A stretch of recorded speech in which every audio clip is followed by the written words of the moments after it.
Bon, avant de commencer cette vidéo, on va jouer à un jeu. On va faire un pari. Si tu gagnes, tu as le droit de quitter cette vidéo tout de suite.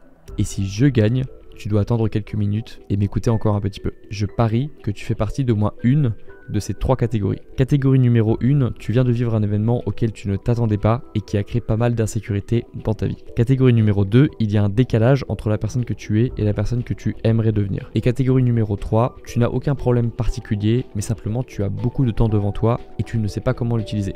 Donc ça te frustre. Tu as un temps d'écran qui explose, tu es désormais addict à TikTok et tu continues de te distraire en te demandant quand est-ce que ça va s'arrêter. Bon, ok, j'avoue, c'était pas un pari très difficile à prendre. Je pense qu'il y a beaucoup de personnes qui vont se reconnaître dans ces trois catégories, mais quand même, si tu ne te reconnais dans aucune de ces trois catégories et que tout va bien dans ta vie en ce moment, je t'invite à quitter cette vidéo et je te souhaite beaucoup de bonheur pour la suite. Maintenant que l'on est entre nous, il y a quand même un point important à savoir, c'est que parmi toutes les situations que l'on a vues précédemment, elles ont toutes un point en commun. Le doute. Si tu t'es reconnu dans une des trois situations que l'on a vues précédemment, il y a des chances que du doute soit rentré dans ta vie. Et c'est pour ça qu'on a besoin d'en reprendre le contrôle. Aujourd'hui, j'avais envie de vous proposer un guide complet sur comment reprendre le contrôle de sa vie, gagner en confiance en soi et retrouver une bonne santé physique et mentale. On va parler de sommeil, on va parler d'alimentation, on va parler de bonheur, de sérotonine, d'amour et même d'utilité. Je remercie également Emma, une marque de literie en ligne qui sponsorise cette vidéo. On en reparle dans quelques minutes. Alors la première étape pour reprendre le contrôle sur sa vie, c'est de reprendre le contrôle sur son sommeil. Et c'est marrant parce que lorsqu'on parle de sommeil, on associe toujours le sommeil à notre niveau d'énergie. Mais quand on s'intéresse à la science du sommeil, on se rend compte que le sommeil est relié à beaucoup plus de choses que simplement notre niveau d'énergie. Il a un impact sur notre humeur, notre capacité à prendre des décisions rationnelles, notre optimisme et même notre appétit au cours de la journée. Tu remarqueras que les jours où tu dors moins, tu as souvent plus d'appétit et tu es moins capable de résister aux tentations parce que tu es moins rationnel. Et c'est pour cette raison que des personnes qui ont un sommeil de mauvaise qualité peuvent ressentir des symptômes de la dépression, avoir une incapacité à prendre des décisions et réfléchir clairement. Donc le sommeil, c'est beaucoup plus important qu'on ne le pense, c'est littéralement un pilier de notre vie et de notre santé mentale. Et bonne nouvelle, c'est plus simple d'en prendre soin qu'on ne l'imagine. Pour avoir un bon sommeil, il faut cocher 3 cases. L'exposition à la lumière, une routine nocturne, une routine du soir avant d'aller se coucher, et troisièmement, une bonne literie et un bon matelas. Donc là, il est 22h passé, le soleil vient de se coucher et on va préparer la routine du soir. Bon, en vrai, ça va, on peut parler normalement quand même. Alors moi, le soir, il y a 3 choses que j'aime bien faire pour faciliter mon endormissement. La première chose, c'est de tamiser les lumières autour de moi. L'important, c'est qu'il n'y ait pas de lumière forte qui vienne du plafond, donc qui pourrait imiter la lumière du soleil. La deuxième chose que je fais, c'est de me faire une infusion. Donc là, c'est une infusion gingembre, miel, citron. Je précise bien une infusion et pas du thé, parce que dans le thé, il y a de la théine, et la théine, c'est la même molécule que la caféine. Donc, c'est un excitant qui reste dans le sang des heures et des heures. Donc ça, c'est la deuxième chose que je fais pour ma routine du soir. Et la troisième chose, c'est de prendre une douche chaude. Je précise douche chaude parce que je prends toujours une douche chaude le soir et une douche froide le matin. Le matin, je la prends froide pour me réveiller et le soir, je la prends chaude pour me détendre. Et ce qui est important dans cette routine, c'est simplement de la faire uniquement le soir. Tout ce que j'ai fait plus tôt, donc tamiser les lumières, prendre une infusion et une douche chaude, je le fais uniquement lorsque le soleil est couché. Et ça envoie le message à mon cerveau qu'il est l'heure de dormir. Donc ça, c'est déjà bien d'avoir une routine, et ce que je vous conseille si vous voulez encore plus optimiser votre sommeil, c'est d'investir dans un matelas Emma qui sponsorise cette vidéo. Alors Emma, ce sont les experts du sommeil. Ils proposent des lits, des matelas, des oreillers et tous leurs produits sont conçus pour vous permettre de mieux dormir et de passer les nuits les plus confortables possibles. Moi, j'ai reçu un matelas original qui a été le matelas le plus vendu en France 2 années de suite. Petit accessoire qui fait la différence, et j'ai aussi reçu une couverture lestée de 7 kg qui a littéralement changé mes nuits et dont je ne peux plus me passer maintenant. Si aujourd'hui vous n'avez pas les moyens d'investir dans un matelas, commencez par un oreiller à mémoire de forme ou une couverture lestée et vous verrez, c'est le jour et la nuit. En fait là, c'est un jeu de mots avec le fait que Emma vend des matelas. Chez Emma, tous vos produits sont garantis 10 ans et vous avez jusqu'à 100 nuits d'essai. Et en ce moment, vous avez des réductions que vous pouvez retrouver sur leur site dans les promos des beaux jours. Je vous invite à cliquer sur le premier lien en description pour en profiter. Merci à Emma de m'avoir accompagné dans cette vidéo. On passe à la suite.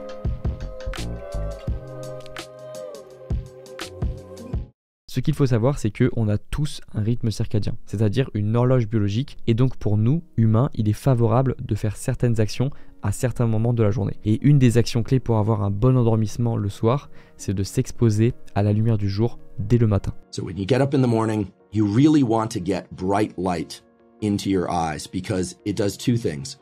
First of all, it triggers the timed release of cortisol, a healthy level of cortisol, into your system, which acts as a wake-up signal and will promote wakefulness and the ability to focus throughout the day. It also starts a timer for the onset of melatonin, this sleepiness hormone, or the hormone of darkness, as they say. Melatonin is inhibited by light. So by viewing light first thing in the day, you set in motion these two timers, one for wakefulness that starts immediately and one for sleepiness that starts later. Et donc si on revient à cette idée d'horloge biologique qui est plus ou moins dictée par le rythme du soleil, on a plutôt intérêt le soir à utiliser des lumières qui viennent du bas vers le haut ou d'avoir des lumières les plus tamisées possibles. Dernier petit point sur le sommeil, il y a un mot que vous allez sûrement entendre si vous vous intéressez à la science du sommeil, ce sont les chronotypes. C'est un terme qui a été beaucoup utilisé par l'auteur Matthew Walker, auteur du livre best-seller Pourquoi nous dormons, qui est le livre de référence sur le sommeil, qui expliquait qu'il y avait plusieurs chronotypes allant du early bird, donc littéralement l'oiseau du matin, à la night owl, donc la chouette de la nuit. En tout, il y aurait 4 chronotypes auxquels on pourrait tous s'identifier qui pourraient nous permettre de déterminer les horaires auxquels il vaudrait mieux s'endormir pour avoir une meilleure énergie le lendemain. Autrement dit, ça revient à cette idée que j'aime beaucoup qui est que on est tous différents et on a tous une heure de sommeil que l'on devrait privilégier et une heure de réveil que l'on devrait privilégier pour avoir la meilleure énergie possible. Là pour le coup c'est vraiment de l'expérimentation personnelle et pour vous donner mon exemple, j'ai littéralement testé toutes les heures de coucher et toutes les heures de réveil. J'ai essayé de me coucher à 23h et de me lever à 5h, de me coucher à 21h et de me lever à 4h. J'ai essayé de me coucher plus tard à 2h du matin et de me réveiller à 9h. J'ai absolument tout testé et ce que j'ai découvert au cours de mes années d'études, c'est que le créneau que je préférais et qui me permettait d'avoir le meilleur rapport entre heures de sommeil que je dormais et énergie que j'avais au réveil, c'était 22h30, 7h30. Je sais pas si vos parents vous disaient ça aussi petit, mais ils m'expliquaient moi qu'il y avait toujours des heures à laquelle on avait plus de facilité à s'endormir et que si on loupait ce moment-là, la prochaine session où on allait pouvoir s'endormir facilement, c'était dans quelques heures en fait. Et que si je loupais le train du sommeil à ce moment-là, j'allais devoir attendre le prochain. Donc ça, à vérifier scientifiquement. Ce qui est sûr, c'est que maintenant, le plus important pour toi, c'est de savoir à quelle heure tu as intérêt à t'endormir et te réveiller pour avoir le plus d'énergie au quotidien. Donc de trouver globalement ton chronotype. Donc pour conclure ce chapitre sur le sommeil, ce que je vous conseille pour avoir le meilleur sommeil possible, c'est de vous exposer à la lumière du jour dès le réveil et dès les premières heures de la journée, d'avoir une routine nocturne, c'est-à-dire des actions que vous allez faire uniquement avant de vous endormir pour favoriser ce comportement et le renforcer. Troisièmement, d'avoir une bonne literie, un bon matelas de qualité, une bonne couverture lestée sur vous pour potentiellement améliorer votre sommeil et éviter des maux de dos. Et quatrièmement, d'expérimenter, de traquer un petit peu votre sommeil avec des applications comme Sleep Cycle pour savoir à quelle heure il vaut mieux vous endormir et à quelle heure il vaut mieux vous réveiller pour avoir le maximum d'énergie au réveil. Ok, maintenant parlons un petit peu d'alimentation. Alors, je ne vais pas vous dire de manger des légumes et de manger des fibres, des vitamines, des minéraux. Je pense que ça, tout le monde en est conscient et je pense qu'on n'est pas stupide. On sait plus ou moins quels aliments vont avoir des nutriments vs quels aliments vont être plutôt des calories vides. Je vais quand même vous le dire, mais de manière générale, plus l'aliment existe depuis longtemps et plus l'aliment se périme facilement, plus il a de chances d'avoir des nutriments. Là, je pense qu'on est tous d'accord pour dire ça. Également, plus l'aliment est cultivé proche de chez vous et moins il a fait de déplacement, plus il a de chances d'avoir conservé ses nutriments. Ça, c'est quand même un point important à la fois écologiquement et nutritionnellement. Maintenant, j'ai pas envie de trop vous saouler avec l'alimentation parce que c'est un domaine déjà qui est très complexe et qui, moi, m'a toujours un petit peu ennuyé parce qu'à partir du moment où j'avais une diète avec assez de protéines et assez de fibres au cours de mes journées, j'avais pas envie de trop me préoccuper de ça. Malgré tout, il y a quand même un point important que j'aurais aimé que l'on me dise plus tôt à propos de l'alimentation, c'est la relation entre notre alimentation et notre bonheur. Ou autrement dit, la relation entre l'intestin et le cerveau. Si vous suivez cette chaîne depuis longtemps, vous avez sûrement déjà entendu parler du mot dopamine. J'ai déjà fait une détox de dopamine sur ma chaîne que j'ai documenté et montré en tant qu'expérience, mais j'ai également parlé de la dopamine dans ma vidéo sur les réseaux sociaux. Et cette dopamine, elle est souvent définie comme l'hormone du plaisir, ce qui est une erreur puisque la dopamine est l'hormone plus de la motivation, du mouvement, de l'envie de faire quelque chose, mais sûrement pas de l'hormone du plaisir. S'il devait exister scientifiquement une hormone du bonheur, ça ne serait pas la dopamine, mais ça serait sûrement la sérotonine. Et cette sérotonine, elle est produite en grande partie par nos intestins. Donc littéralement, nos intestins ont une influence sur notre niveau de bonheur. Et c'est pour ça qu'on appelle souvent l'intestin le second cerveau. Cette sérotonine, elle peut être produite par notre alimentation en mangeant une alimentation riche et équilibrée. Qu'est-ce que ça veut dire riche et équilibré? Ça veut dire riche en protéines, notamment en acides aminés tels que le tryptophane qui est le précurseur de la sérotonine, donc qui aide à produire cette sérotonine. Alors j'ai pas envie de vous perdre à ce moment-là de la vidéo, mais retenez simplement qu'une alimentation riche en protéines est essentielle pour avoir un niveau d'humeur satisfaisant au cours d'une journée. Vous ne pouvez pas imaginer à quel point ce que vous mettez dans votre bouche a une influence sur comment vous vous sentirez après. Si vous devez retenir une seule chose de ce chapitre, c'est l'apport en protéines. Je suis persuadé que parmi les personnes qui regardent cette vidéo, beaucoup de personnes sont carencées en protéines parce qu'elles pensent que c'est réservé aux sportifs et aux personnes qui font même du bodybuilding, de la musculation, du sport, peu importe. Toutes les personnes, même les personnes les plus sédentaires, ont besoin de protéines pour ensuite avoir ces acides aminés, dont le tryptophane, qui est essentiel pour la production de sérotonine. Donc s'il vous plaît, mettez des protéines dans vos assiettes, mettez des protéines dans votre alimentation, ça vous sera extrêmement bénéfique pour votre santé et pour votre bonheur. Je ne suis pas coach sportif, donc je ne vais pas vous donner un plan alimentaire à suivre au quotidien, mais j'ai fait une vidéo sur ma transformation physique qui vous parle un petit peu plus en détail de ce que je mange au quotidien. Je vous invite à aller la voir si vous ne l'avez pas encore vue, ça pourra vous donner plus d'informations. La troisième étape pour reprendre le contrôle sur sa vie, c'est de remettre du mouvement dans celle-ci. Le mouvement, qu'est-ce que ça veut dire? C'est pas simplement le fait de marcher, de se mettre soi-même en mouvement, c'est aussi pour moi le mouvement mental, le mouvement intellectuel, le fait d'évoluer dans les idées que l'on a, le fait d'évoluer dans notre façon de penser. Le constat que j'ai fait récemment, c'est que la stagnation n'existe pas. Soit on monte, soit on descend.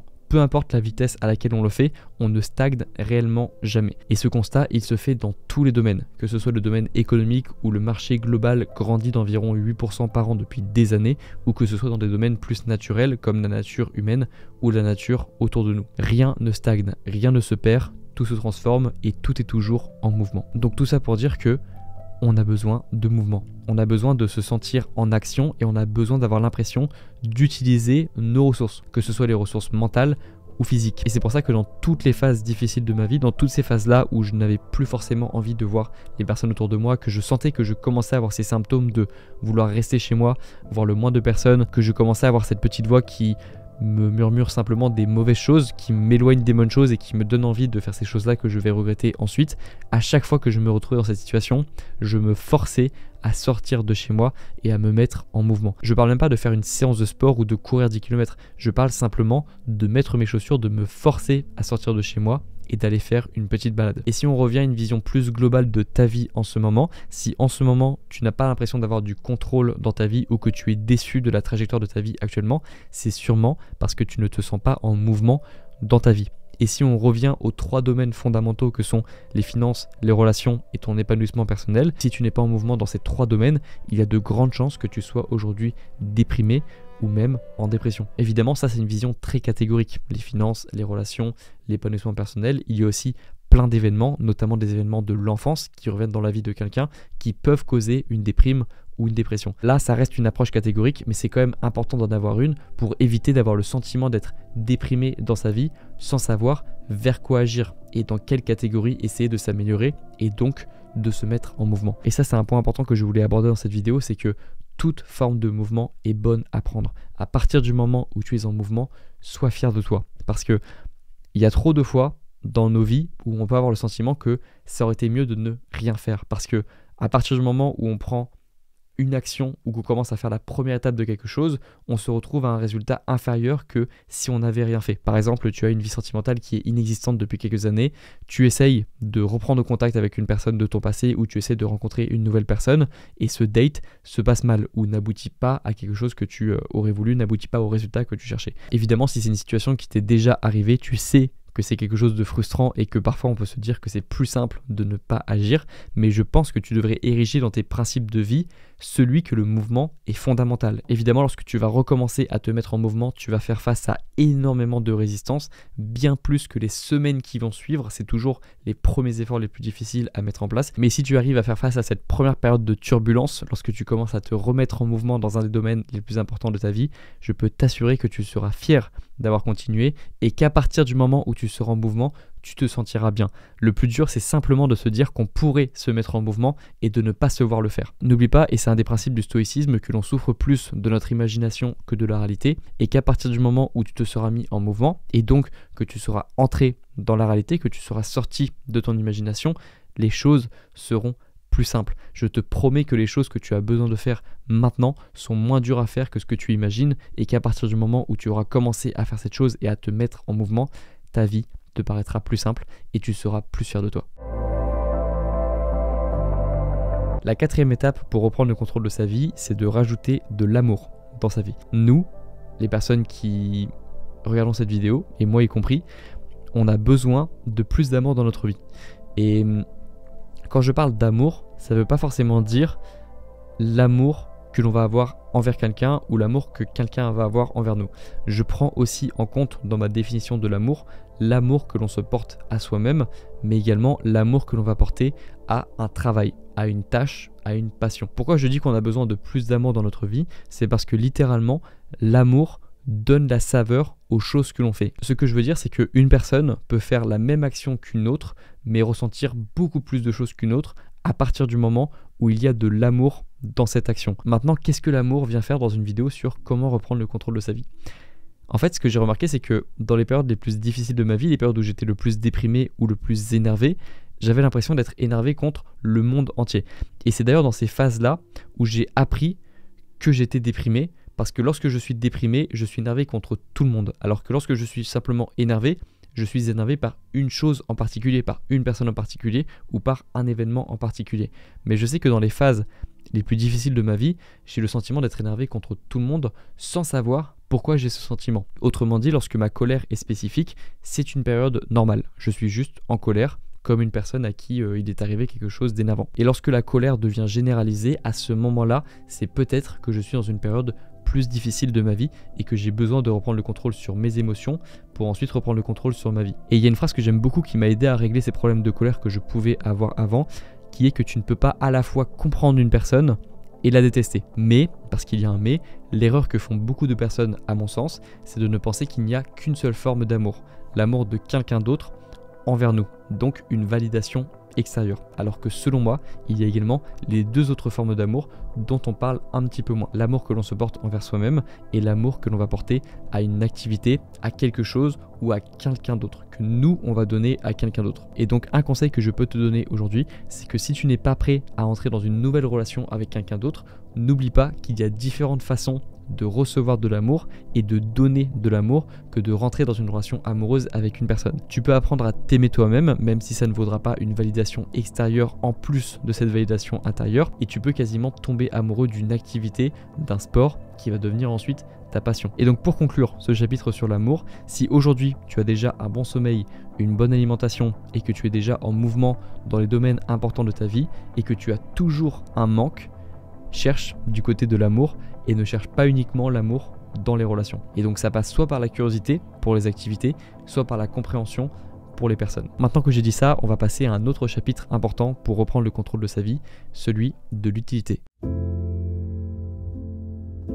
Si j'ai envie de vous parler d'utilité dans cette vidéo, c'est parce que selon moi, c'est le remède au manque de sens, qui est un phénomène qu'on ressent souvent lorsqu'on arrive à l'adolescence et même lorsqu'on arrive à l'âge adulte, qui est le fait de se demander quel est le sens de la vie. Maintenant, tout le monde trouvera une réponse différente et tout le monde cherchera une réponse différente au cours de sa vie pour trouver quel est le sens de sa vie. Certaines personnes diront que la vie n'a pas de sens et qu'on doit simplement profiter du temps qui nous est disponible et expérimenter le maximum de choses pour avoir le plus de souvenirs possible lorsqu'arrivera le moment de mourir. Ça, c'est une première vision.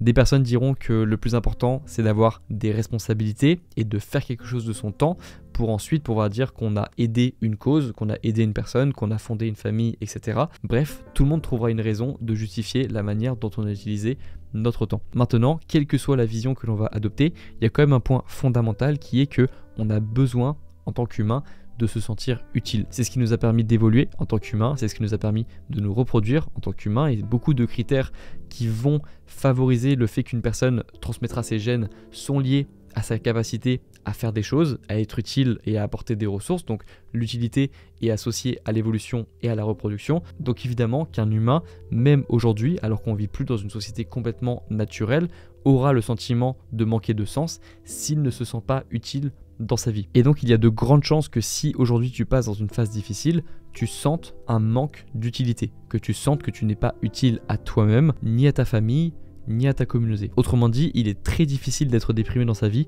lorsque l'on comprend pourquoi on le fait, on aime pourquoi on le fait et on sait pour qui on le fait. Et donc la question maintenant c'est comment est-ce qu'on la trouve cette utilité? Comment est-ce qu'on arrive à passer de quelqu'un qui n'est pas utile à quelqu'un qui est utile?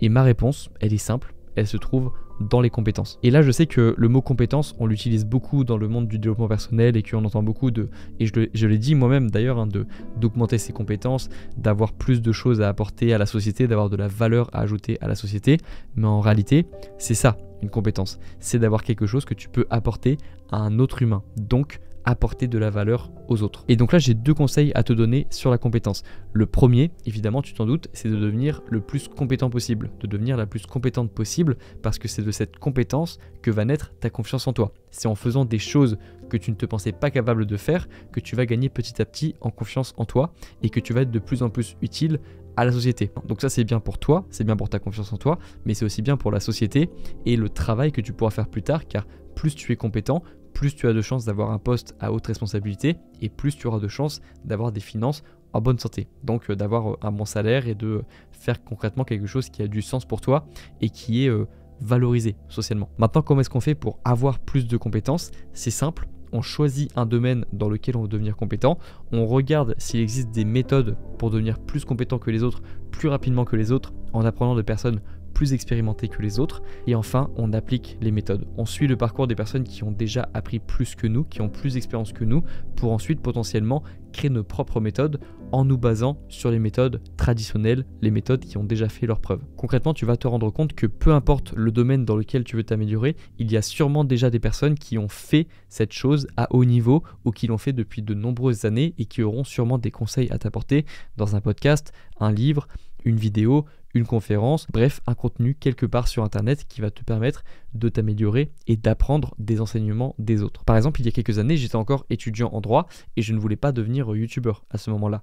Et je sais que si j'avais passé le concours pour devenir avocat et que j'étais devenu avocat en droit des affaires, j'aurais regardé toutes les vidéos possibles et tous les livres possibles pour apprendre des erreurs des avocats qui avaient déjà des années d'expérience. Maintenant, pour valider une compétence, ça ne suffit pas d'apprendre des informations, il faut aussi que tu l'expérimentes dans ta réalité à toi pour associer une information à une émotion, un souvenir, quelque chose que tu vas vraiment vivre dans ta vie et à ce moment-là, créer une compétence. Parce que pour moi, une compétence, c'est ça. C'est une information qui a été associée à un événement dans ta vie.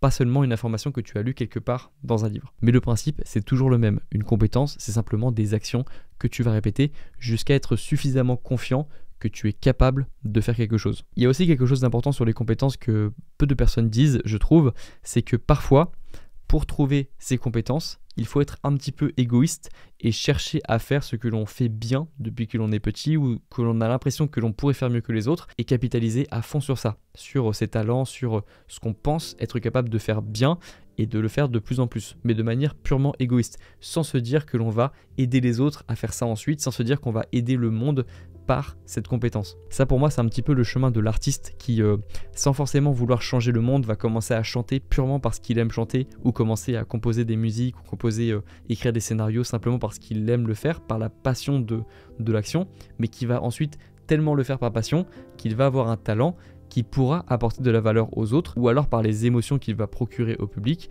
de par les créations qu'il va faire. Bref, il y a plein de façons d'apporter de la valeur à d'autres personnes, mais ça reste toujours une question de compétence. Ça sera très difficile de te sentir utile à la société si tu n'as aucune compétence sur laquelle te valoriser et sur laquelle baser ta confiance en toi. Tu as forcément besoin de bagages, comme on dit, et de choses sur lesquelles tu peux t'appuyer pour construire ta confiance en toi. Et tu as beau avoir une confiance en toi naturelle, ça ne suffira pas lorsque tu auras un moment d'adversité si tu n'as pas d'événements sur lesquels te rattacher et au cours desquels tu t'es vraiment prouvé que tu avais des raisons de te faire confiance à toi-même. Maintenant, j'espère que j'ai été assez clair sur le mot compétence parce que je sais qu'on l'entend beaucoup et je l'ai moi-même beaucoup dit de chercher à améliorer ses compétences. J'espère juste que tu comprendras que c'est juste une question d'apprendre, d'être curieux et ensuite de l'expérimenter dans ta vie. Et que c'est pas simplement quelque chose qui est lié à un diplôme qui va pouvoir te dire que tu es compétent à faire telle chose, mais qu'il y a aussi plein de compétences extrascolaires et extra-universitaires que tu dois développer toi-même et que tu dois aller chercher toi-même, sans qu'on te dise de le faire et sans qu'un diplôme te conseille d'avoir ces compétences particulières. Donc je dirais, cherche des compétences qui sont valorisées et des compétences que tu pourrais mettre sur un CV, mais également cherche des compétences sous-cotées qui sont liées personnellement à toi, qui sont liées à tes intérêts personnels et à ta curiosité à toi, et développe cette curiosité pour avoir ensuite le maximum de compétences et te sentir utile. Et encore une fois, et c'est marrant parce que ça revient à un point que j'évoquais sur le sommeil plus tôt, si tu as du mal à te sentir utile et à te dire que tu peux apporter quelque chose aux autres, que tu peux être vraiment une lumière pour les autres, que tu peux leur apporter quelque chose, en tout cas, dis-toi, parce que c'est quelque chose qui moi m'a beaucoup aidé dans ma vie, que on est tous faits pour faire quelque chose de mieux que les autres et qu'on a tous un talent que l'on peut exploiter si on le cherche suffisamment et suffisamment longtemps. Je suis sûr à 100% que si tu regardes cette vidéo aujourd'hui et que tu es arrivé au bout de celle-ci, que tu as quelque chose que tu es capable de faire mieux que les autres, qu'il y a forcément une activité, une industrie, un domaine dans lequel tu pourrais apporter de la valeur, mettre des sourires sur le visage des gens et également te sentir utile. Pour certaines personnes, c'est plus difficile de trouver cette chose pour ensuite commencer à exploiter ce talent que l'on a et commencer à apporter de la valeur aux autres. Pour d'autres personnes, le plus dur, ce n'est pas de trouver cette activité, mais de faire face à la peur et à la résistance que l'on va ressentir au moment de commencer à exploiter ce talent devant les autres, de le faire de manière publique. Évidemment, je vous invite à chercher cette chose, ce talent que vous avez sûrement en vous et qui vous permettra de vous sentir plus utile, que vous le fassiez à titre personnel ou à titre amateur d'ailleurs, enfin que vous viviez de cette activité ou non, de ce talent ou non. En tout cas, vous vous en doutez, je vous incite à chercher ce talent parce que de mon côté, c'est bizarre à expliquer, mais depuis petit, j'ai toujours eu ce rôle de personne qui essayait de donner des conseils aux autres. J'ai toujours été le confident lorsque j'étais au collège et j'ai toujours aimé qu'on me parle aussi. C'est pour ça que j'arrive mieux à comprendre les humains avec qui j'interagis depuis maintenant quasiment 24 ans. Donc, je dirais que parfois la solution elle est assez évidente et il suffit de remonter dans notre enfance, regarder le rôle que l'on avait dans la cour de récré lorsque personne ne nous jugeait trop, qu'on se sentait pas trop jugé par les autres, et ensuite de chercher à comprendre comment est-ce qu'on pourrait exercer cette même chose, ce même talent, utiliser ce talent que l'on avait à la cour de récré, mais simplement de manière peut-être plus professionnelle ou en tout cas adaptée à l'âge adulte. Ça, c'est le conseil que je donne à chaque fois aux personnes qui me disent qu'elles cherchent leur passion ou aux personnes qui cherchent à trouver un sens à leur vie. Mais en tout cas, le sens, il se trouve dans les compétences. On arrive à la fin de cette vidéo. J'espère que ce guide complet pour reprendre le contrôle de sa vie pourra vous permettre de reprendre le contrôle de votre vie et que en tout cas ça aura une utilité et que vous pourrez ensuite voir vraiment des changements dans votre vie. Et j'espère aussi que vous aurez apprécié l'originalité de cette vidéo sur le fait de parler d'amour, d'utilité et pas simplement de sommeil, d'alimentation et de mouvement.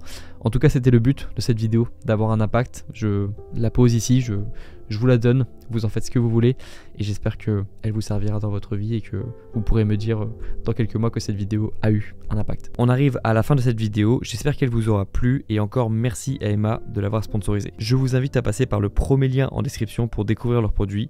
Nous, on se retrouve dans quelques jours pour la prochaine vidéo. Prenez soin de vous et à la prochaine. Ciao!